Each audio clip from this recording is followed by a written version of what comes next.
It's hard to remember because there wasn't just one moment. I was learning some French to speak better with some French friends of mine, and they recommended that I read the books by Daniel Perec about the Malacen family, which were very nice to read.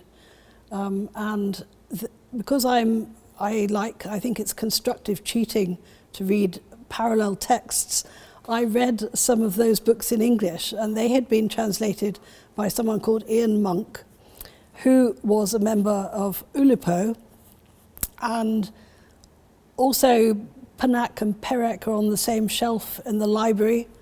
So I'm not sure if it started like that or quite what happened, but I found the book Species of Spaces and other pieces that had been translated by John Sturrock, and I started to read that, and I was completely entranced by some of his writing.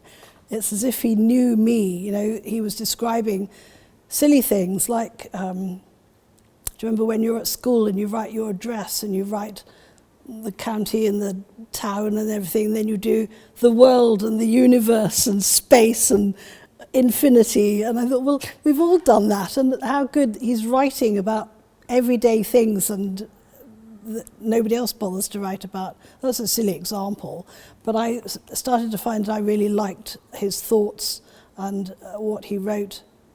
I think that's how I first got to know him. So I don't remember a big bang or anything, but it was through that book that I really got to know him.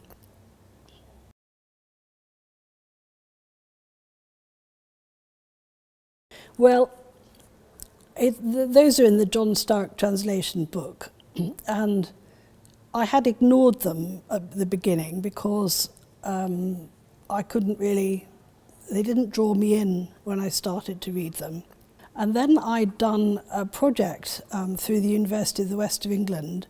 I'd taken part in a yearly project for World Book Night where people sent postcards in to make an exhibition and then a postcard swap. So I was sort of postcard orientated, and I thought, oh, there's this little article in the back of John Sturrock's book. And I started to read the postcards, and they're very strange, okay? These messages, they've got a place name in them, and then there's lots of messages like, I'm getting burnt in the sun, and we're on the beach again today, and all this sort of what they're doing, and they're quite boring and repetitive because they all say, oh, I'll be back on Thursday, and you know, they're not really very good news. I thought, what on earth is he playing at? So when I'd read about 12 of them, I really couldn't see what it was about. And I thought, but the problem is with these postcards is there aren't any images. So I had the idea, why don't I get people to make images that go with those postcard messages? And because I knew that we'd had this project recently, that's really what kick-started it, I suppose.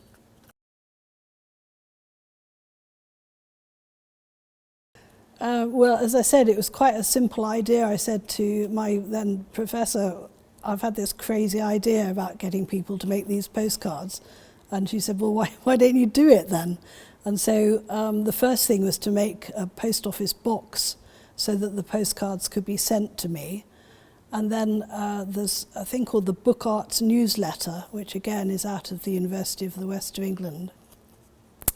And so I put a little article, like an advert, into that to say, would people want to take part in it? So I asked them for them to send me a postcard in the post in response to a message of Georges Perec that I would send to them. And I asked for, I don't know if you want to know all this detail, but I asked for them to be 10 by 15 centimetres, in colour, landscape orientation, and to be sent in the post and in colour. So that's how I set it up. I didn't think I was really worried I'd never get 243 replies. So my friends started making them, and in fact, after a sort of slow start, I actually had a waiting list at one point. And it spread by word of mouth as well. And because a lot of Perec's writing was about spaces, and I hadn't realised that architects are very keen on him, and lots of, I guess I hadn't realised quite how well known he was, because people started to join the project because it was Georges Perec.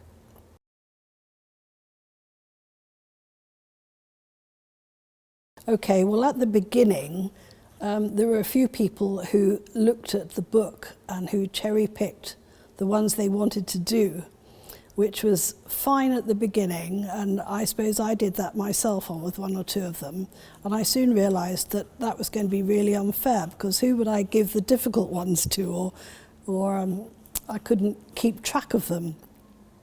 So when Perec made the postcard messages, he had a system for putting together the phrases in the message.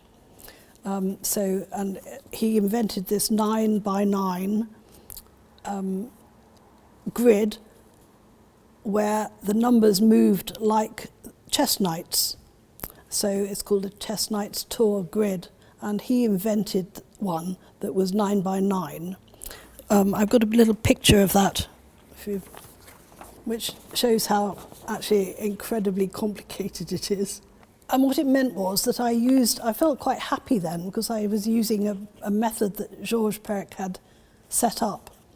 And so I gave all the messages, which were unnumbered, I numbered them in the order that they were published and written, and I numbered the artists in the order that they responded to me, and put them through the chess knight's move to find which one I should allot to them. And that seemed very fair, because it was just mathematical but random at the same time.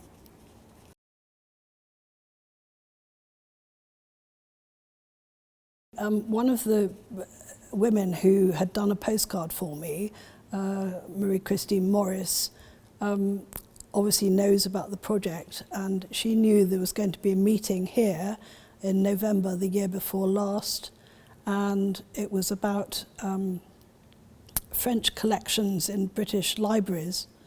And she said, I think you might be interested in this. And so I came to this meeting, which was very interesting, and met Mr. Perec, who chatted to me and invited me later to bring the exhibition here.